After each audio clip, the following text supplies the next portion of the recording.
A lot of Christians today, especially in Zionist circles, they think that Judaism is about Old Testament. That Judaism is just the Old Testament. All they believe, the Jews, they just believe the Moses law, and they practice the law of Moses. They have 613 commandments.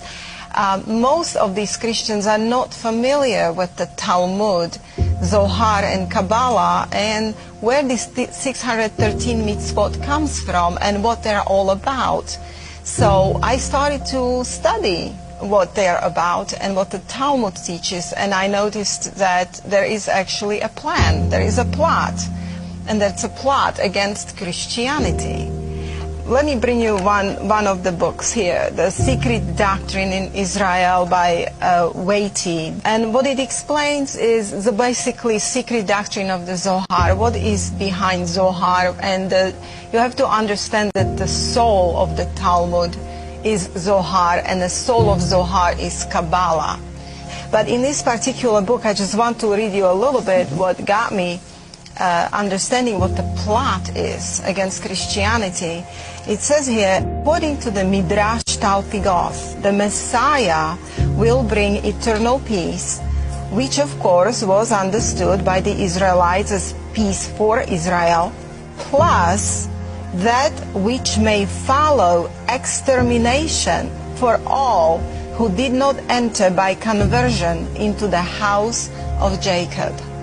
So basically what they teach is that if Gentiles or Christians do not attach themselves to the Jews, they will be exterminated. And of course, we are well known for our Noahide laws, that we brought this to a light. So then you go to Talmud and you start reading what is the plan for Gentiles. You see, Judaism is a two-tier system. Judaism puts the wall of partition back. It's the Jews and non-Jews. And according to Judaism, non-Jews are different species.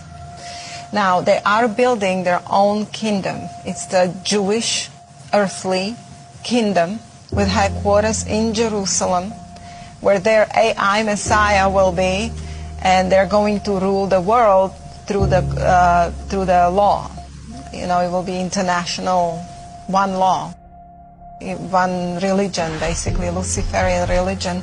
So yes, in a Talmud, this is the Jewish earthly kingdom, and this is why the Zionist Christianity have embraced Kiliism, which is a focus on earthly millennial kingdom. And this is how Jews and Christians are getting together, and Christians are so deceived thinking that they are working for the good thing, for the Jews, like they're helping the Jews. The Jews are supposed to get this kingdom.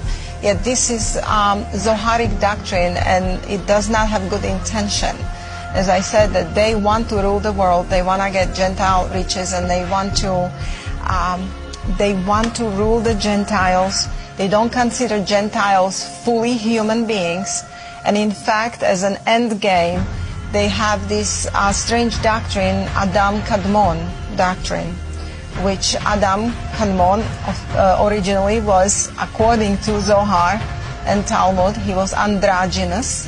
He was male-female in one body, and this is why you see this transgender agenda today, and there are laws, very serious laws, passing in Alberta, Canada. Is Zionism behind the transgender movement? Yes, it gets its origin in Zionism, and it gets its origin in the Talmud, Zohar, and Kabbalah. It's a Kabbalistic doctrine of Adam Kadmon, which is eventually they have this doctrine called Tikkun Olam, repairing the world. Yes. So how do they want to repair the world? They want to bring it to the original. Who was original Adam? He was androgynous. So now they're putting specific things in food and drink, and they're basically their end game is to make humans that on earth that will survive whatever it is they're bringing androgynous.